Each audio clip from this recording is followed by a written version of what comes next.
मुनि जन जो है बाटे। सतगुर पुरुष कबीर की कोई न चल है गैले। बिना पंथ पग धरत हैं गगन मंडल में सैले। पग से ती दुनिया चला ये पंछी परों उड़ाने। ऊंचा महल कबीर कहा जा नहीं जमी आसमान।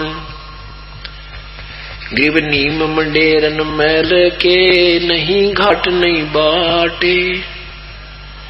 ऊंचा तख्त कबीर कहा कैसे कीजे साठ।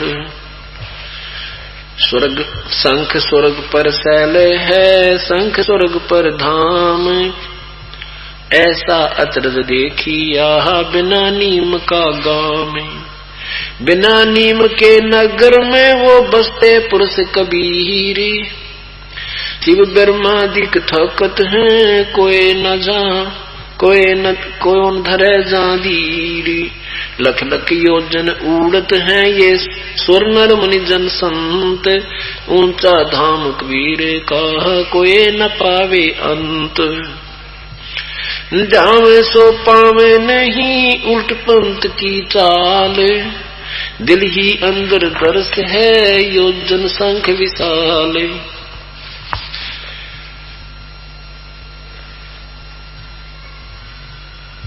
धर्मराय दरबार में देई कबीर तलाक। बोले चुके हंस को तू पकड़ियो मत कजाक। आदमी गरीबदास साहिब जी कहते हैं कि पूर्ण परमात्मा कबीर साहब मुझे मिले और मुझे साथ लेकर के सतलोक गए। रास्ते में धर्मराज का स्थान जहां पर न्याय वो सबका न्याय करता है, अकाउंट देखता है, लेखा जोखा करता है, वहां भी गए। ब्रह्मा विष्णु महेश का सारा व्यवस्था दिखाई, वहां उनके लोक दिखाए। इंद्र का लोक दिखाया, नरक दिखाया, पूरी व्यवस्था सारे इस ब्रह्मांडों की मुझे दिखा करके सतलोक लेकर गए। रास्ते में जब धर्मराज के पास पहुंचे तो धर्मराज के पास जाते ही परमात्मा को देखते ही धर्मराज ने खड़ा होकर के प्रणाम दंडवत प्रणाम किया, अपना आसन त्याग दिया। जैसे उच्च अधिकारी और छोटे कर्मचारी पर जैसे अपनी आदेश देता है और कर्मचारी शिष्टाचार से प्रणाम करता रहता है और वो अपनी हुक्म सुना रहा होता है, ऐसे परमेश्वर वहां पहुंचे तो धर्मराज के सामने ब्रह्मा विष्णु महेश की भी काया कांपती है और वो परमेश्वर के सामने कांप रहा है। क्या आदेश देते हैं परमात्मा? धर्मराय दरबार में देई कबीर तलाक। मेरे भूले चूके हंस को तू पकड़िए मत कजाक। अब धर्मराज से कहा कि मेरा कोई हंस भूल भटक के तेरे दरबार में आ भी जावे तो तू उसका अकाउंट मत लेना, मेरे पास भेज देना। क्योंकि यहां परमात्मा का एक राजदूत भवन टाइप इस ब्रह्मांड में भी, प्रत्येक ब्रह्मांड में मालिक अन्य रूप से रहता है।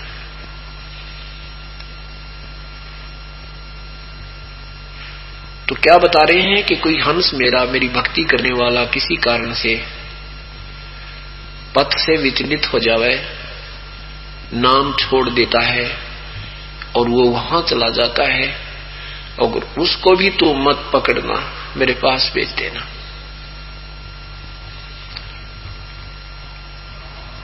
तो क्या बताते हैं? धर्मराज ने कहा प्रभु आपका उपदेश लेने के उपरांत और उसके बाद तो आपके अकाउंट आपके हाथ में हो जाता है, उससे पहले का जो उसके संस्कार हैं, बुरे हैं, अच्छे हैं, वो तो परमात्मा मेरे कागजों में होते हैं। उनको तो कर्म आधार पर मुझे सजा देनी ही पड़ती है। इसका कोई समाधान मेरे लिए करो प्रभु। तब परमेश्वर ने कहा कि जो भी तेरे कागजों में जो यहाँ ब्रह्मांड के संस्कार, कर्म अच्छे बुरे हैं, उनको बुरे कर्मों को मैं कैंसिल कर दूंगा। वो मेरी प्यारी आत्मा के जो मेरे पूर्ण संत की शरण में और विधिवत रह रहा है और किसी कारण से कोई भूल बन गई, वो तेरे यहाँ आ जावा दरबार में, तो उनका कुछ नहीं करना पड़ेगा। और जो भी मेरा उपदेश प्राप्त है वो तेरे अकाउंट में जो भी उनके पिछले पूर्व संस्कार बुरे हैं उनको मैं समाप्त कर दूंगा, खत्म कर दूंगा। क्या बताते हैं? मदहारी जारी न राजो बाग तुम आखो खाही, परदारा पर घर तक हैं जिनको लो अकनाही।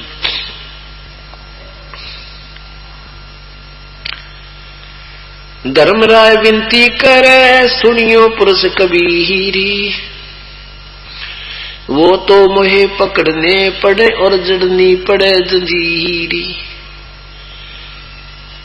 जो मदहारी, जो शराब पीते हैं और परस्त्री गमन किया है, जिन्होंने भांग तमाकू आदि खाते हैं, शराब पीते हैं, मद पीते हैं, परदारा पर दूसरी बहन बेटियों को बुरी नजर से देखते हैं, पर घर रखते हैं यानी चोरी चप्पा भी करते हैं, उनको लूं अकनाही, उनको पकड़ूं के नहीं प्रभु, उनका तो अकाउंट मेरे पास, अब मेरे कागजों में तो वो सजा के अधिकारी है। परमात्मा कहते हैं कुष्टी हो वह संत बंदगी कीजिए, हो वैसा कर विश्वास चरण चित दीजिए। गीता जी में वैसे लिखा है कि अति दुराचारी व्यक्ति भी क्यों न हो, उसको भी सत्संग में आ जाए तो उसका अनादर नहीं करे, मन में उससे नफरत नहीं करे। सत्संग में आएगा तो धीरे धीरे सत्संग सुनेगा, विकार त्याग देगा, भगवान भजेगा। अब पानी गंदा कपड़ा है और पानी के निकट आएगा ही नहीं, साबुन उसका लगने ही नहीं गए तो वो निर्मल कैसे होगा। तो यहाँ परमात्मा कहते हैं पहले अनजानपने में कितनी ही किसी से गलती हो चुकी है, ये दयालु परमात्मा सब जानता है ये कैसे होता है। ये मन जो है ये काल का एजेंट है और ये सब बुराइयां करवा देता है, ऐसी अच्छी आत्मा से भी करवा देता है जो सोच भी नहीं सकता समाज के ये आदमी ऐसे कर्म कर देगा। तो वो आत्मा नहीं करती, ये मन करवाता है। उसके लिए परमात्मा अपने बच्चों को प्यार देता है, अपने सत्संग रूपी अमृत वचन रूपी जल से, सत्संग में अमृत वचनों रूपी जल से उनको धोता है, साफ करता है। जैसे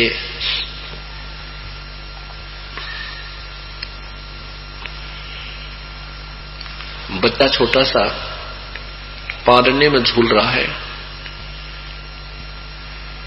और फिर वो कुछ देर के बाद रोता है, मां जाती है, देखती है बच्चे ने टट्टी भी कर रखी है, पेशाब भी कर रखा है, हाथ पैर भी सारे खराब कर रखे हैं। माँ को वो बेटा बुरा नहीं लगती, वह बेटी बुरी नहीं लगती जो छोटा सा बालक पालने में टट्टी पेशाब करके हाथ पैर सारे खराब कर रखे।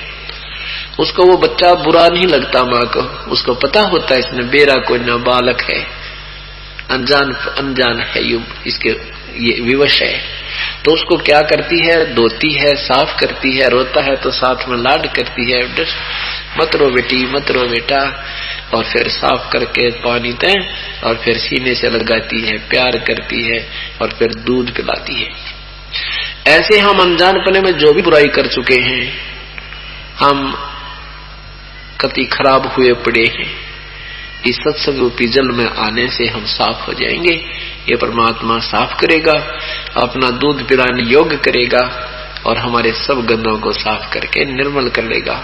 हम लाल, आप लाल हो परमात्मा की, उसको उतने ही प्यारे लगते हो जैसे माता पिता को अपने बालक लाग्या करें। हम कति अनजान हैं, शराब पीते हैं, मांस खाते हैं, चोरी कर लेते हैं और बुरी नजर भी रख लेते हैं। इनके हमने बहुत भयंकर पाप भोगने पड़ते हैं, उनसे हम परिचित नहीं, इस करके हम गलतियां करते रहते हैं और उन गलतियों की कितनी भयंकर पीड़ा होती है, कितना दुख होता है, उसके विषय में एक झलक आपको सुनाते हैं।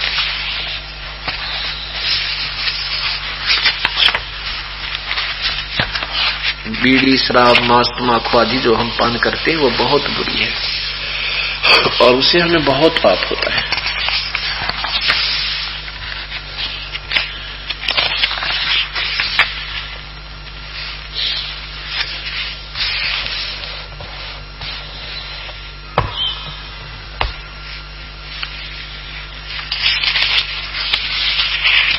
मांस खाते हैं, जो बुराइयां करते हैं,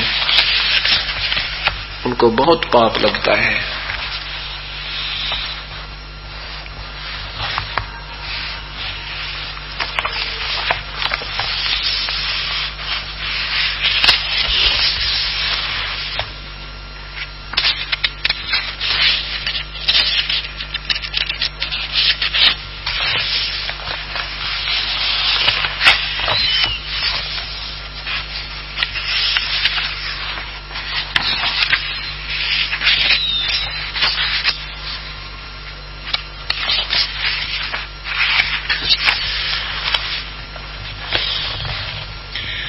सोनारी जारी करे सुरापान 100 बारे, एक चलन हुक्का भरे वो डूबे काली धारे।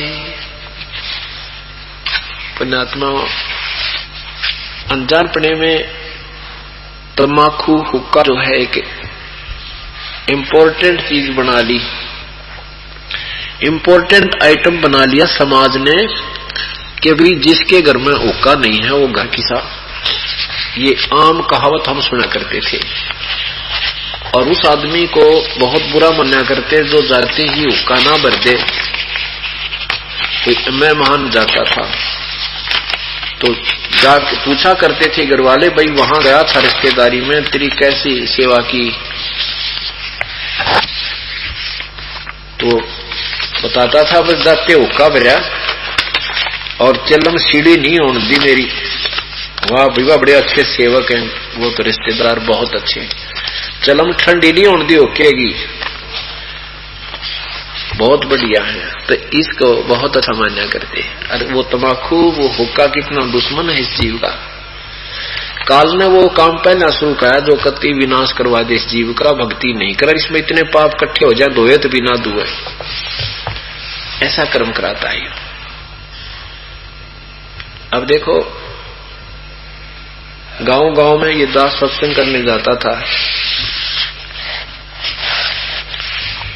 नाम लेने वाले से कहा जाता था कि बच्चों हुक्का भी नहीं भरना है, बहन बेटियों तुमने हुक्का भी नहीं भरना है, पीना तो दूर रहा, आग भी नहीं रखनी है बुड्ढे के हुक्के में, किसी के में भी। तो गांव वाले लोग ऐतराज करने लगे, यो किसा गुरुजी बालका ने उल्टी शिक्षा देश है, हुक्के भरते भी नाट्य बुढ़ेंगे। यानी जो भी बुराई घर कर चुकी है समाज में, उसके विपरीत अगर जरा सा कोई बोलता है तो समर्थक ज्यादा होते हैं उस बुराई वाले के, और उसके विपरीत बोलने वाले का समर्थक कोई नहीं होता।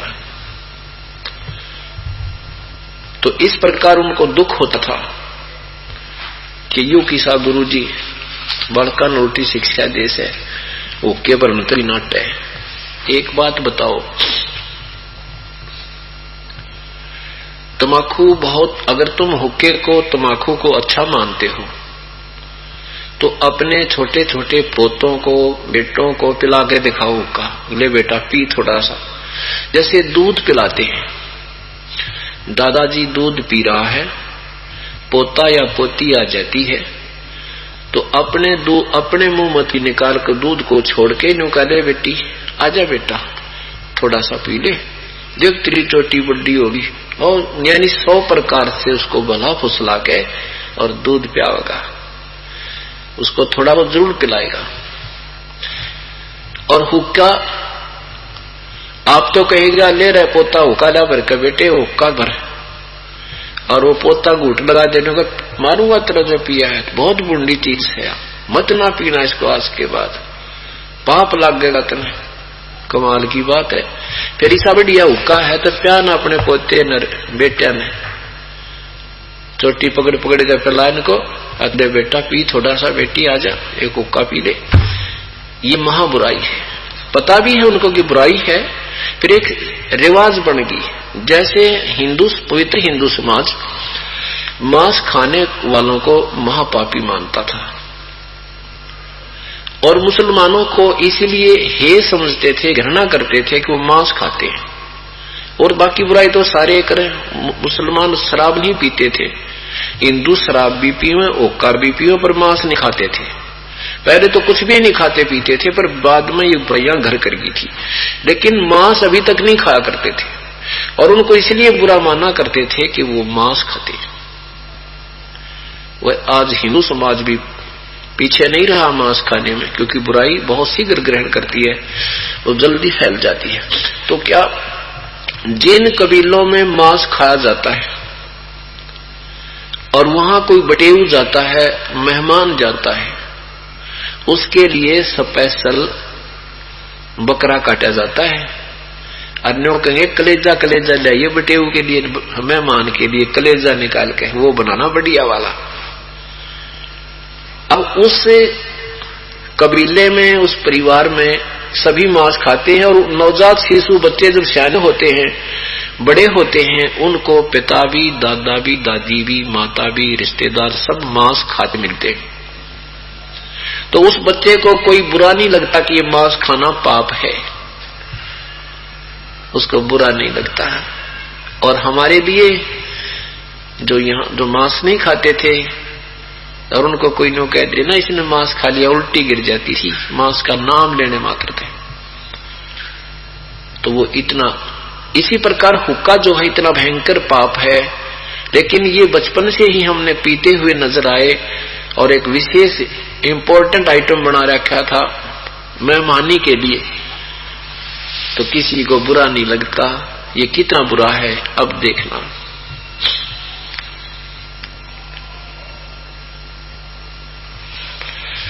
सुरापान मदमांसाहारी ही गमन करें भोग पर नारी, 70 जन्म कटत हैं शीशम, साक्षी साहेब है जगदीशम। पर द्वारा स्त्री का खोले, 70 जन्म अंधा हो डोले, मदरा पीवे कड़ुआ पानी, 70 जन्म समान की जानी। फिर क्या बताते हैं, क्या बता रहे हैं परमात्मा, क्या सिद्ध करना चाहते हैं कि 100 नारी जारी करे सुरापान 100 बार, 100 पर स्त्रियों के साथ दुष्कर्म करता है जो पापात्मा, और 100 बार दारू पी लेता है, वो जो पाप है उन दोनों का मिलाके उस एक चिलम हुक्का भरने वाले को पाप है। और दुष्कर्म करने वालों को कितना पाप है। पर द्वारा स्त्री का खोले, 70 जन्म अंधा हो डोले। जो किसी दूसरी बहन बेटी के साथ दुष्कर्म करता है, बलात्कार करता है, कहते वो 70 जन्म तो अंधा बनेगा कंटिन्यूस। और फिर मदरा पी में, और फिर 100 से कर दे तो कितना पाप, 7000 जन्म तक अंधा रहेगा। फिर कहते मदरा पीवे कड़ुआ पानी, 70 जन्म समान की जानी। जो शराब पीते हैं 70 जन्म लगातार कुत्ते के बनेंगे, और जो 100 बार पी चुके हैं तो 7000 जन्म कुत्ते के लगातार उसको होंगे। इन दोनों का दोष मिलाकर के क्या कहते हैं, सुरापान मदमांसाहारी और मांस खावे, जो दूसरे का मांस खावे महापाप होता है। तो इन तीनों का दोष मिलाकर के एक बार हुक्का भरने का सहयोग देने वाले को इतना पाप हो जाता है। सुरापान मदमासाहारी गमन करें भोग पर नारी 70 जन्म कटत है शीसम साक्षी सायब है जगदीशम 100 नारी जारी करे और सुरापान 100 बार एक चलम हुक्का भरे वो डूबे काली दारे। इतना पाप है इस हुक्के की तम्बाकू में। हमारा जो शरीर है ये परमात्मा प्राप्ति के लिए प्राप्त हुआ है। परमात्मा के दरबार में जाने का एक सुषमना द्वार है, एक ये इला और ये पिंगला। ईड़ा तो दाई को कहते हैं, पिंगला बाई को कहते हैं। दाई को कहते हैं, ईड़ा बाई को कहते हैं और पिंगला दाएं को कहते हैं। ये दोनों नाकों से जो श्वास जाता है अंदर जाकर के एक सूक्ष्म द्वार है, जैसे छोटी सुई होती है कपड़े सीने की, उसमें धागा डालने का जो छिद्र होता है, ये कितना सुराख है और वो ऐसे बंद होता है, वैसे तो सिमरन से उसको खुलकर अंदर चलता है। उस द्वार के ऊपर धुएं का मल जम जाता है, वो कति क्लोज हो जाता है और वो द्वार ही बंद हो गया तो ये मनुष्य जीवन कति व्यर्थ है उस जीव का। उसको इतना तो उस हुक्के के तम्बाकू के से इतना पाप लगा, इतना महादोष हुआ कि ये परमात्मा मिलने का द्वार ही उसने क्लोज कर दिया, बंद कर दिया। तो इतना पाप होता है इससे। दूसरा, फिर हमारे शरीर में कमल बने हैं, उन कमलों में ये धुएं की गंध जाती है, खून में प्रवेश करती है, ऑक्सीजन के साथ जाती है, खून को गंदा करती है और ये खून उन कमलों में से घूम कर आता है जहां भगवान बैठे हैं। मूल कमल में गणेश जी, स्वाद कमल में सावित्री ब्रह्मा जी, नाभि कमल में विष्णु और लक्ष्मी जी, हृदय कमल में महादेव और पार्वती जी, कंठ कमल में देवी। इनके अंदर से ये धुएं का गंध युक्त खून घूमता है और उन भगवानों का भी गंध महक आती है, उनको भी बदबू आती है, वो भी परेशान होते। गीता जी के 16 और 17वें अध्याय में लिखा है कि ऐसे कुकर्मी प्राणियों को महाघोर नरक में रोकूंगा, उनको बहुत पीड़ा दूंगा जो इन कमलों के अंदर मुझे और उस पूर्ण परमात्मा को वो ऐसे अमल करने वाले लोग परेशान करते हैं, क्रश करते हैं, उनको महानरक में डालूंगा।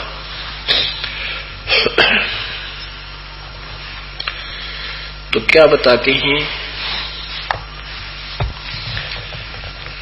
तमाकू कसीदम तमामस्त हैब लोजित नसीरी कु ऐती न कैफ मरहूद मकरूद पीवे शराब होगा सरे बिच खाना खराब। सरे माने भगवान के दरबार में, सच्चे दरबार में, वहां तुम्हारा खाना खराब होगा। मरहूद मकरूद पीवे शराब होगा सरे में खाना खराब। कुटन कलाहीन जुग जुग कलेश सुखन मान मेरा मैं कहता हमेश। तलक सा तमाखू सिला घोट पीश दई नाक नास कमल में कसी सी है। चाहे तो तुम नाक से सूंघते हो, हुक्का पीते हो, बीड़ी के माध्यम से पीते हो, शराब किसी प्रकार भी शराब आदि भी पीते हो, कहते हैं ये सारे शराब की भी गंध कमलों में जाती है, खून के अंदर से जाती है। कमल में कसीस, कमल में रहने वाले उन भगवानों के लिए दुखदाई होती है, कसक बनती है। करी चूर चकना धरा नाक नास 70 घला ही घती काट मास। बिस्त के दरीबे जकीना दुलद अगर मूल मौला जबस्त पह प्रसिद्ध। हिंदू तुर्क जो दीनी तलाक पीवे तमाखू सरे के कजाक। खू नाम खू का तमा नाम गाए 100 बार सौगंध, सौगंध 100 बार इसको न खाए। ओए होए। कहते हैं हिंदू समाज को समझाने की चेष्टा करते हैं कि देखो तुम गौ को कितना आदर से मानते हो, मां के तुल्य मानते हो। कहते हैं खून नाम खून का और तमा माने गाय, ये फारसी के शब्द हैं। तमाकू, तमाकू कैसे बना? तमाकू की उत्पत्ति के लिए एक पौराणिक कथाएं हैं और परमात्मा समझाना चाहते हो तुम पुराणों को सही भी मानते हो, उसी दृष्टिकोण से सोच लो कि ये गाय के खून से बना है तमाकू। कैसे बना है? एक राजा का साधु ऋषि था। एक दिन राजा ने अपने साधु को, अपने ऋषि साधु को बुला लिया अपने घर पे। अब जब ऋषि जी वहां पहुंचे अपनी पत्नी के साथ, तो राजा साधु ने बड़े नाना प्रकार के भोजन व्यंजन इतने सुंदर बना दिए, क्या ठाठ बाट कर दिए। अब जब कोई व्यक्ति किसी के घर जाता है तो उसको आमंत्रित साथ ही करता है कि आप भी कभी दर्शन दीजिएगा। अब ऋषि ने अपनी पत्नी के कहने से बार बार कहा उसकी पत्नी ने कि आप भी कह दो, आप हमारे घर आइयो। ऋषि ने कहा कि आपने घर राजा आ भी गया तो बैठाएंगे कहाँ, एक झोपड़ी में रहते हैं और ये ले आओ माने सैकड़ों सैनिक भी साथ में, अपने टूक भी को नहीं खान के। मैं तुझे पहला ही मना करूं था कि या ना आते तो बढ़िया था, नहीं आना चाहिए था, मैं नाट रहा था तुझे। अब ये और कह दिया ये कल न आ गया तो कैसे खाना खिलाएंगे। तो ऋषि की पत्नी कहने लगी आप न्यू ना करो, आप आमंत्रित कहना तो पड़ेगा ही। ऋषि जी ने भी कहा कि राजा आप भी किसी दिन दर्शन दीजिएगा। राजा ने दिन दर दिया कि मैं 1 महीने के बाद उस दिन आऊंगा। अब ऋषि जी आ गए, वो दिन निकट आया तो ऋषि जी ने क्या किया कि स्वर्ग से एक गाय मंगा ली, कामधेनु गाय, और एक टेंट लगा दिया वहां पर एक साइड में। और वहां एक ऋषि से प्रार्थना कर दी कि आप इसके अंदर बैठ जाइए और गाय से, माता से प्रार्थना कीजिए और जो वस्तु बाहर व्यक्ति मांगे तो बाहर पकड़ाता रहना, ये यहाँ अपने आप सारी व्यवस्था हो जाएगी। राजा हजारों की संख्या में सैनिक ले गया, अपने साधु पर अपना दबदबा जमान खातिर देखेंगे ये कहां से व्यवस्था कर देगा, मेरी चौधर बन जाएगी, नीचा दिखाने के दृष्टिकोण थे। तो वहां जब पहुंचे, सैनिकों के लिए अलग से टेंट की व्यवस्था होगी, विश्राम किया। कुछ देर के बाद खाने के लिए प्रार्थना की, क्या हो राजन खाना खाओ। अब वहां बैठ के लाइन लगा करके राजा के लिए अलग से व्यवस्था बना दी, जो ऐसा भी घर पे व्यवस्था थी, कोई ऊंचे से मिट्टी का पहले ही बना रखी थी स्टेज सी, वहां बिछा दी कोई चादर कंबल सा, वहां बैठ गया राजा। उधर से ऋषि लोग आए हुए थे 20-30, उन्होंने आकर के वहां जाए उस टेंट के पास और थाली 4 पावा पूरे पकवानों की और ले लेकर सबके सामने परोस दी।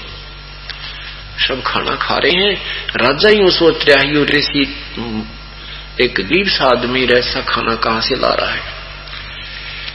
जब खाना खा लिया तो राजा ने पूछा, ऋषि जी ये इतना सुंदर भोजन तुम लाया कहां से, कोई कहीं बनाता भी नजर नहीं आ रहे हो।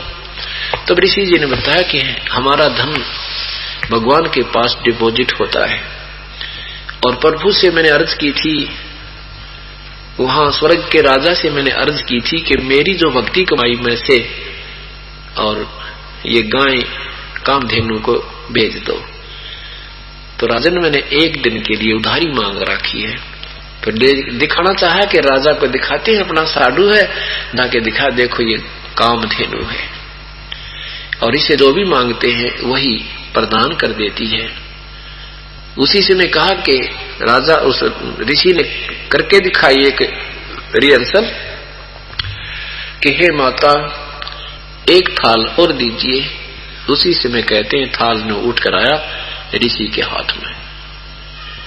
अब राजा ने सोची भाई तू आया था इसने नीचा दिखानी है तो बात नहीं बिगड़गी। और फिर मन में खोट आ गया कि ये काम देनु राजा के पास होनी चाहिए, भिखारी क्या करेगा इसका, अच्छे बढ़िया भोजन खाया करेंगे फौज। तो ऋषि से कहा कि ऋषि जी ये गाय मुझे दे दे तू, आप क्या करोगे इसका।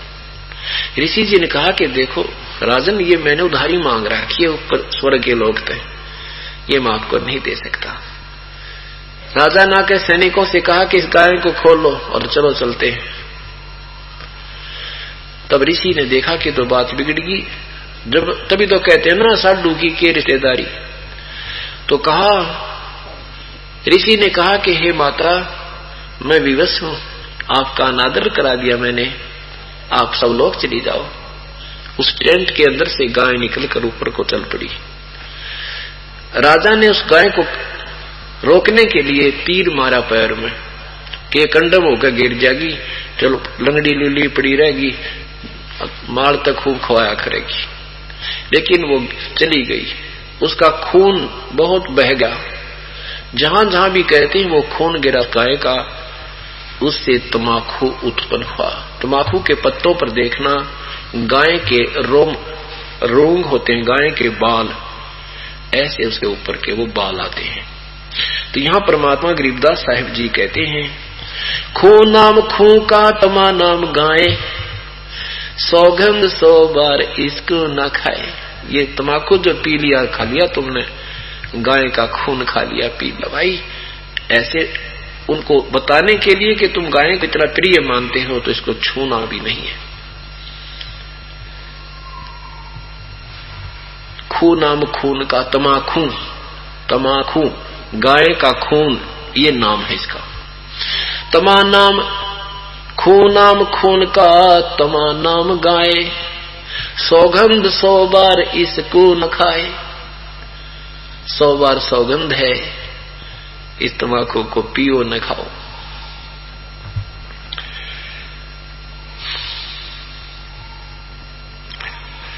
गधे सवान कौवा कर्म के कुलीन, पीवे तमाकू जो जम के अधीन। सिद्धानंद चित्त में तिसम दर हजूर, अधम पाप पापी भय सवाना, सवान और सूर। अधम पापी भय स्वानम सूर। नजला फिर नैन बिंद को विध्वंस, नस नाद नाड़ी जय दमहीन सवास। पितबाई खांसी निवास, कफ दल करे जालिया गिरास। कहते तम्बाकू पीने से कितनी और भी हानियां होती हैं। नाड़ियों में नजला हो जाता है, नाड़ियां बंद हो जाती हैं, खून खराब हो जाता है, दमा हो जाता है, बाई बन जाती है, पित्त बन जाती है, खांसी बन जाती है। काला तमाकू गोरा पीवाक, 10-20 लंगर जो बैठे गुडाक। स्टाइल बताऊं का पीणिया की गरीबदास साहब कहते हैं 5-4 बैठेंगे, 5-10 बैठ जाएंगे, एक ओके का करते।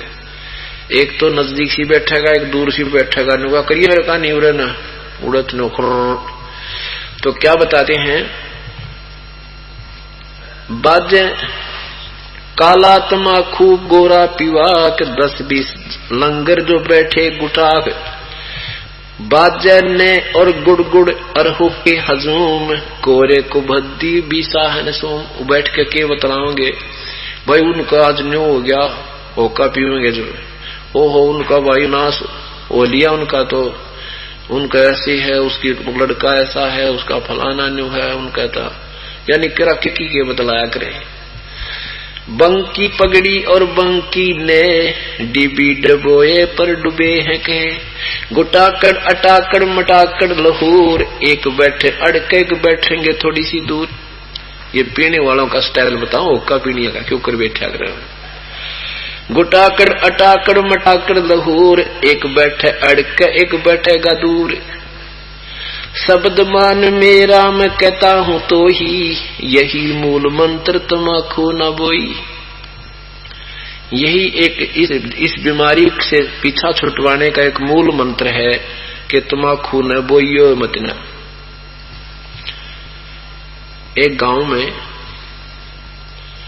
आदरणीय गरीबदास साहिब जी जा रहे थे अपने घोड़े पर बैठ के,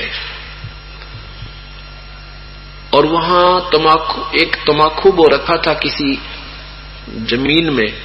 वो तमाकू तो काट दिया था, उसके बाद उसमें कोई दूसरी फसल बीज रखी थी, और उस जो पहले तमाकू बीज रखा था अब दूसरी फसल बीज रखी थी। वह फसल अच्छी हो रही थी, 1.5 फुट की। तो उसके बीचों बीच एक कच्चा रास्ता था, उसी कच्चे रास्ते थे घोड़े पर परमात्मा की प्यारी आत्मा आदरणीय गरीबदास साहिब जी जा रहे थे।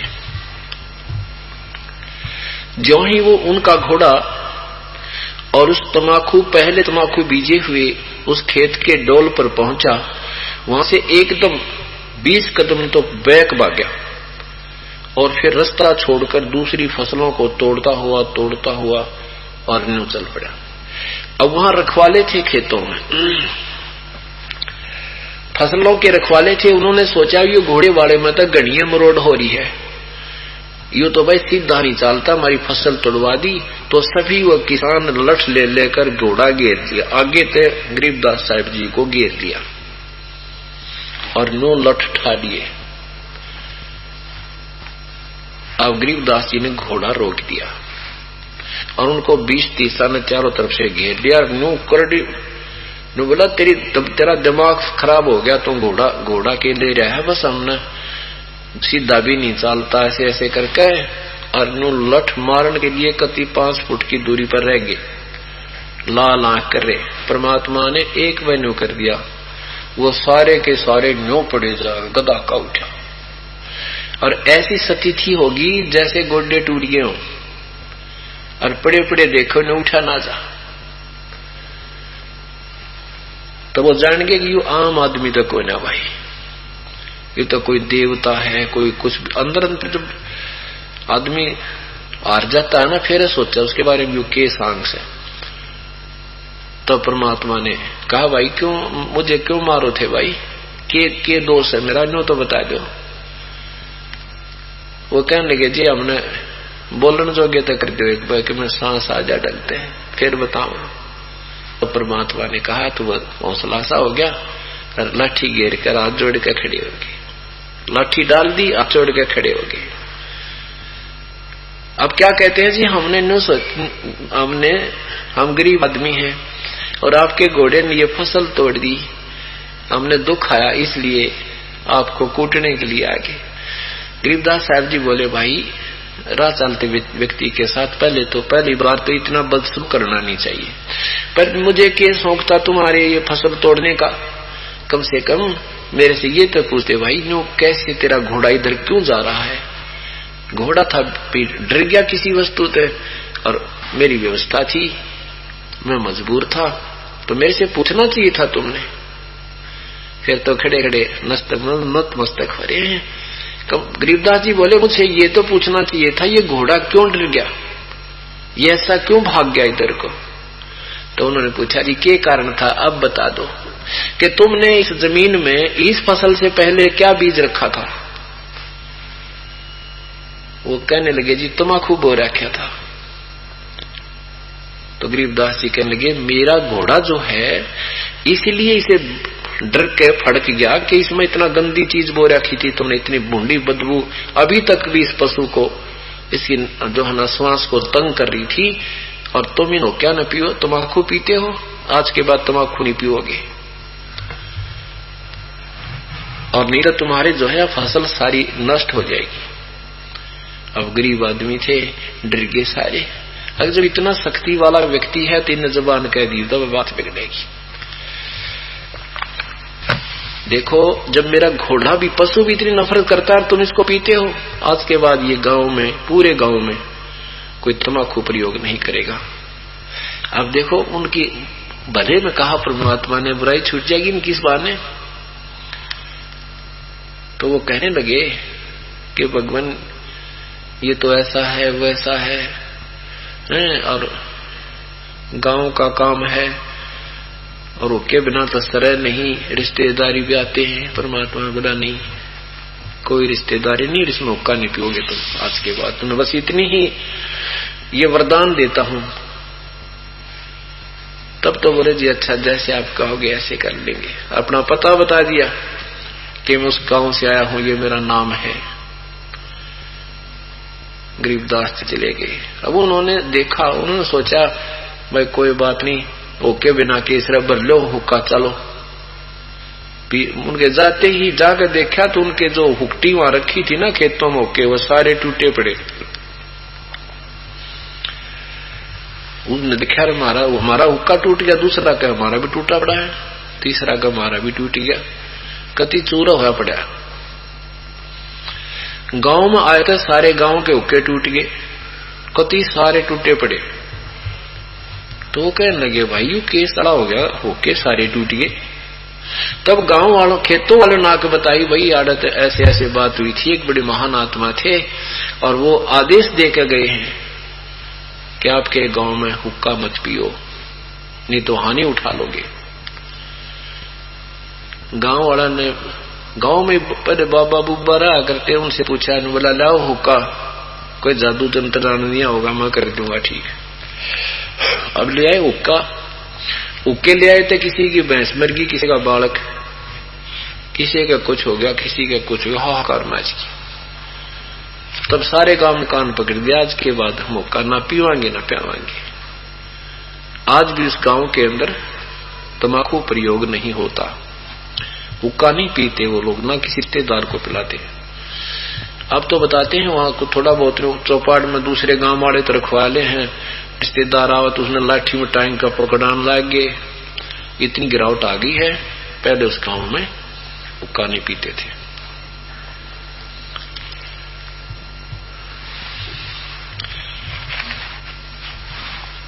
आजाजील बंदा ईरान समोल, सरे का वचन जिन किया अदोल। तमाकू तलबदार जम का जमान, हुक्का हुक्म नेस पीवे हैवान। दमदूत द्वारम खुलक खाल धूम, कमल कंठ मैला चिसम अंदरूम। सुरापान बंग मट्टी मांस जो खाही, ककड़ चढ़ से पिए जम लोक जाही। गुदा मूल मुख द्वार गंदा शरीर, पड़े मार मिटे जड़े जम जंजीर। पड़े मार मोटी जड़े जम जंजीर, कैफी कमल जू कूंज खेचा कमंद। इला पिंगला दर रुके ब्रह्मरंध्र, इससे ये तो ब्रह्मरंध्र रुकावट हो जाती है, जो सुषुम्ना द्वार के अंदर प्रवेश कर जाता धुआं और ब्रह्मरंध्र तक को बंद कर देता है। ऐसे दरीबे अमल की जचा, गए गोर गारत पाई न था। चिमटे चिलम ले जखे चहनाक, सोटे की मसलाई दई बीच आंख। तो लंगड़ है लंगड़ा और झूठा लबाड़, अमली के मुख में मूत्र की धार। कड़ुआ ही कड़ुआ तू करता हमेश, कड़ुआ ले प्यारे वो कड़ुआ ही पेश। ओए है। अब क्या कहते हैं, यम के दूत वहां पर हुक्का पीने वाले को क्या सजा देते हैं, उसके मुख में मूतते हुए ऊपर जाकर उसने मुंह खुलवा के उसका। यहाँ कहते हैं ना हुक्का पीनी ने कहा भाई तेरा कड़ुआ तंबाकू को ना, दूसरा कह गाले मैं जा रहा हूं कोती कड़ुआ, नो कहा कड़ुआ भरिए। तो कहते हैं कड़ुआ ही कड़ुआ तू करे था हमेश, कड़ुआ ले प्यारे वो कड़ुआ ही पेश। अमली के मुख में मूत्र की धार, है उसे हुक्का पीने कड़वे हुक्का पीने वाला के परमात्मा कहते हैं यम के दूतों के मुख में पेशाब करेंगे, न्यू के लिए कड़ुआ ले पी भाई तुम।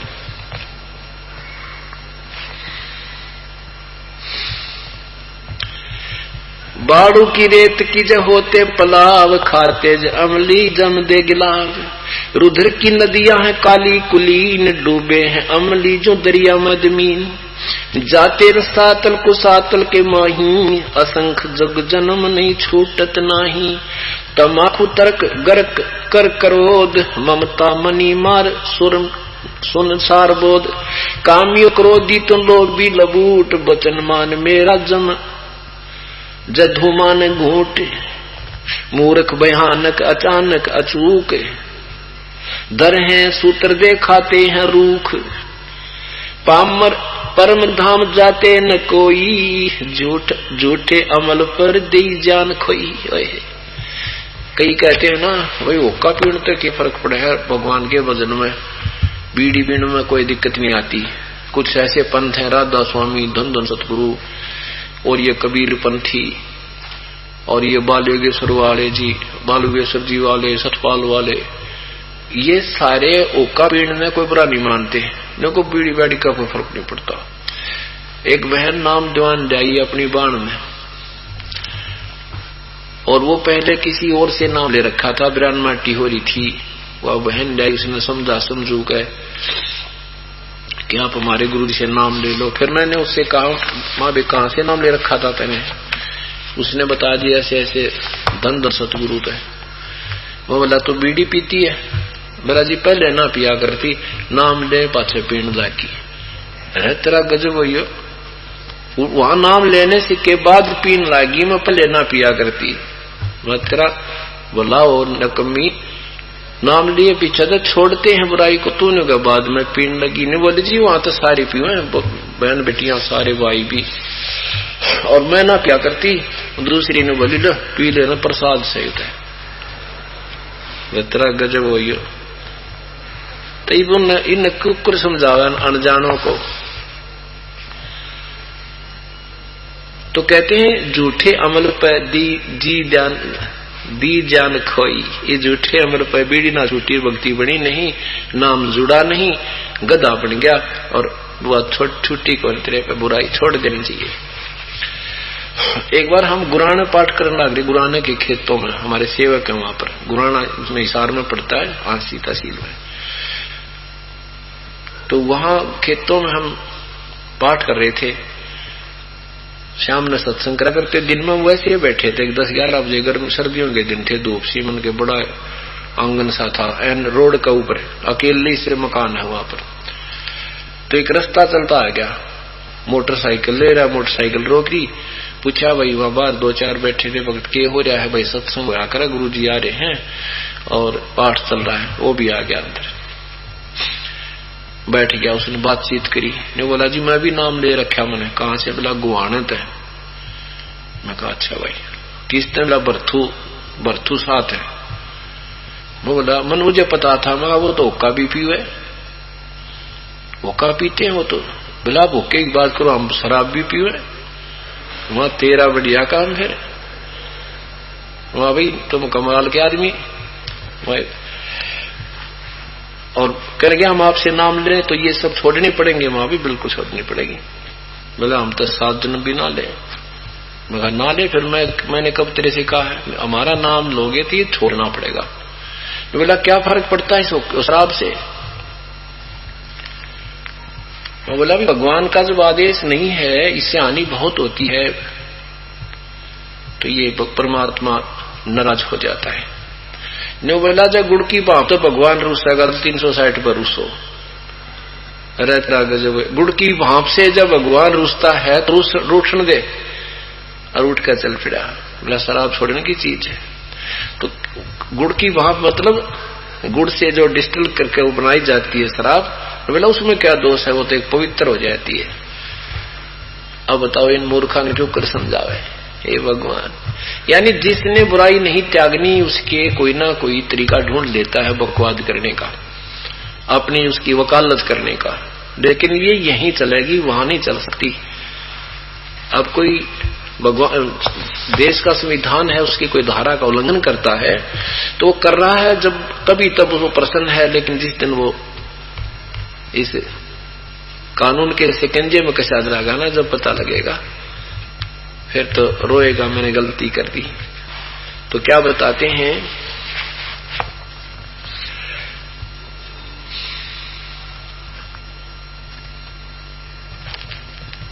परम धाम पामर परम धाम जाते ना कोई, झूठे अमल पर दी जान खोई। ये भक्ति भी करते हैं और दूसरी बुराइयां भी साथ करते हैं। ये कभी भी इष्ट धाम को भी नहीं जा सकते जिस भगवान की पूजा करते हैं। पवित्र गीता जी अध्याय नंबर 16 और 17 में यही प्रमाण दिया है।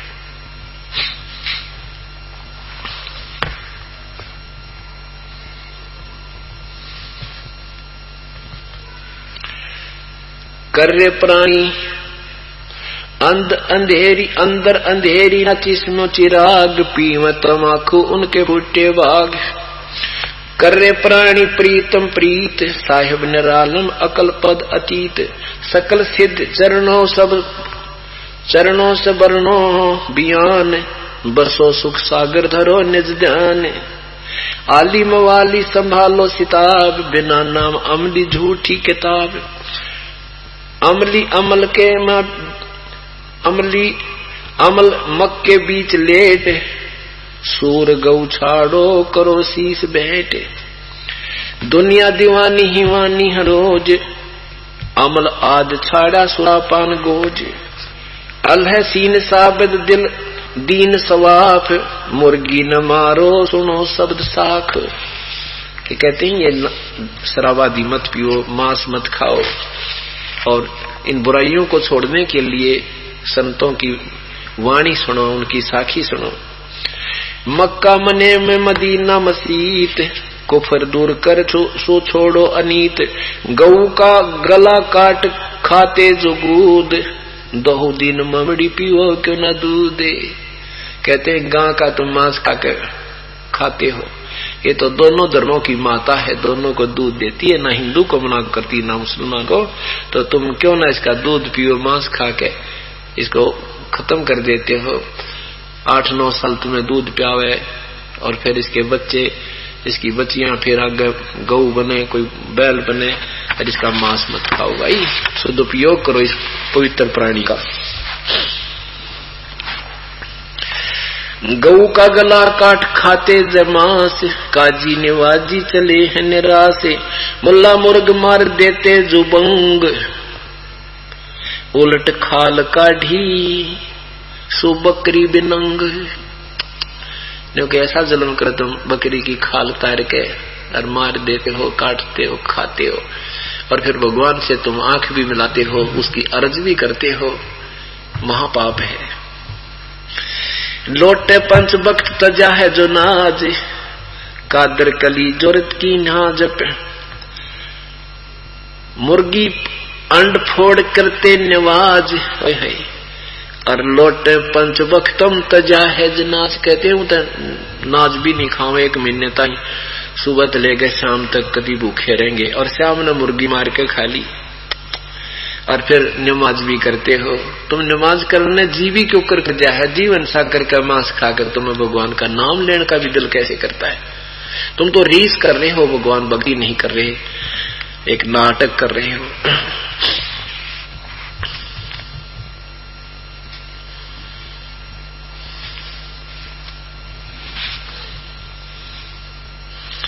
फिर क्या बताते हैं? मंसूर महबूब जाना खुदा, सुली चढ़े सिज दीना कटाए। चिड़िया बुटेरी जो मारी गिलोल, तृष्ण जीव का नहीं तोल मोल। सुरह का शराप चढ़े सिस आए, सुनो यार काजी हिती क्यों गाए। मंसूर महबूब जाना खुदाई, सूली चढ़े शीस दीना कटाई। मंसूर चाला धनी के मिलाप, कटा शीस जाका सुनो आदि साक। दोनों दस्त काट सूड़ी चढ़ाए, ऐसा सरे का धनी का जुराए। जिगर स्वाप सीनम जो 5 हलाल, मंसूर महबूब खेची न खाल। ऐसे बंदे को जो कयामत धरी, काटे गऊ शीस जा से डरी। तस्बी गले बीच गल काट खाई, काजी मुला कैसे जाना इलाही। अलह के सुलह में चले ना कोई, सुनो या काजी भया नास्तोई। अजाजिल बंदा ईराना गया, धनी का सुखन सवाल मिठा कहा। बयानूर बंदा निरालम जात, मेहर और फजल सब रहा न हाथ। शैतान कल में अजाजिल कीन, फजल मेहर तूफान आई अधीन। हिंदू हर हेत बोले जो राम, बरा बख्शन जप कृष्ण नाम। कितनी प्यारी व्याख्या की है कि मुसलमान लोग दूसरे का बच्चों बकरों का गाय का गल काट कर, मुर्गी का गल काट कर खाते हो और फिर नमाज भी करते हो। कहते हैं मंसूर को देखो, वो मुसलमान था, उसने परमात्मा पाने के लिए अपना शीश दे दिया, अपने हाथ कटा दिए, और तुम दूसरे का मांस खा करके उस पर कलमा पढ़ करके मुक्ति चाहते हो। ये तुम्हारी अनजान सोच है। एक मंसूर नाम का एक राजा का लड़का था। उस राजा की लड़की मंसूर की बहन नगर के साथ में बाहर बने हुए आश्रम में एक संत से उपदेश प्राप्त थी। उस लड़की को परमात्मा के विषय में बहुत ही अत्यधिक ज्ञान हो गया था और वो अपने गुरुदेव पर पूर्ण रूप से जो है ना आसक्त थी, आश्रित थी कि ये परमात्मा के सही मार्गदर्शक और परम संत है।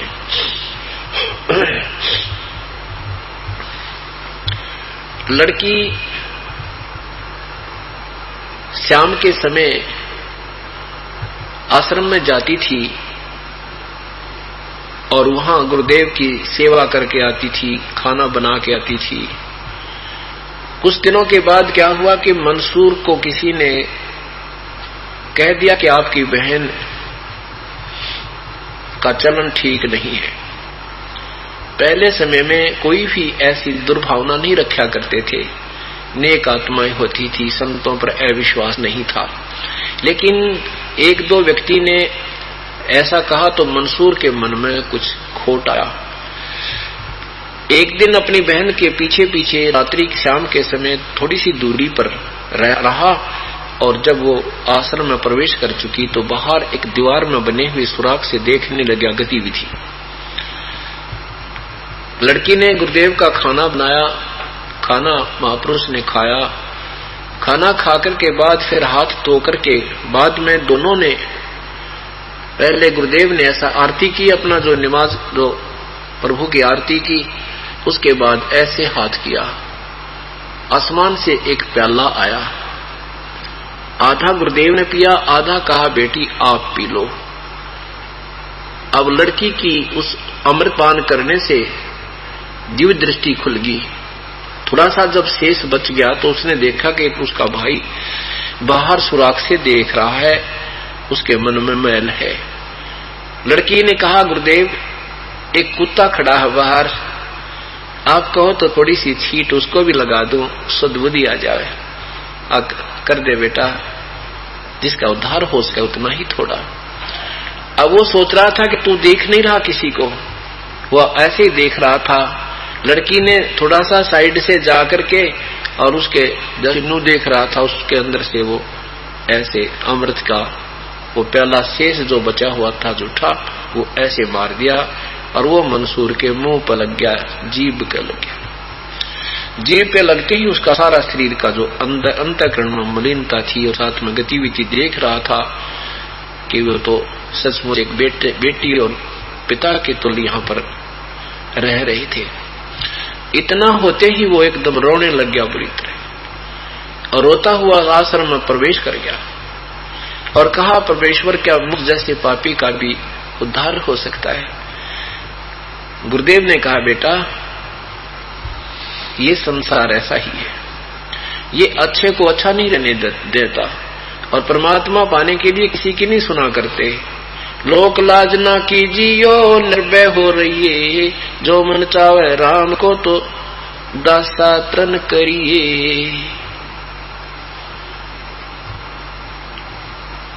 उसी दिन उपदेश ले लिया और समर्पण कर दिया कि परमेश्वर जैसे आप कहोगे दास ऐसे ही करेगा। अब उस मंसूर की लगन बहन से भी अधिक होगी। अब उसने क्या कहा, जैसे हम सत साहिब को बोलते हैं तो उनका एक कोड वर्ड अनल हक था उस संत का। अनल हक का अर्थ होता है कि मैं ही अहम ब्रह्मास्मि, मैं ब्रह्म हूं, यानी परमात्मा मैं ही हूं, जीव ही ब्रह्म है, कुछ इस तरह की उसने उसको बताया। और मुसलमान धर्म में भगवान को आकार नहीं कहते, तो उन दूसरे दो काजी मुल्लाओं को पता लग गया कि एक राजा का लड़का और वहां जा रहा है, उस संत की महिमा बन जाएगी और तुम्हारी नंबर कटेंगे। इस दृष्टिकोण से उल्टी सुल्टी कहकर राजा से कहा कि आपका लड़का तो परमात्मा को साकार बताता है और अपने आप को अल्लाह कहता है, और या तो उसको मना कर दो, नहीं तो उसको सजा दी जाएगी। भाईचारा इकट्ठा कर लिया, मुल्ला काजी इकट्ठे हो गए, तो राजा भी मजबूर हो गया। उसने कहा बेटा तू अनल हक मत कहे, अनल हक मत कहे। अब ना उसके कहने थे क्योंकि हमारे पिताजी के कहने से उसने तो गुरुदेव का आदेश और ये पूर्व संस्कार थे उसके, तो नहीं कहा कि अनल हक, अनल हक, अनल हक। वह ब्रह फूट गई इसकी। अब राजा से भी देखने भी एक दो बार के कहने से माफ भी किया, पर वो नहीं माना। अंत में ये फैसला कर दिया कि ये काफिर है और इसको चौराहे पकड़ा करके और सारा नगर निवासी एक एक पत्थर मारे और फिर इसको यहां से भगा देंगे।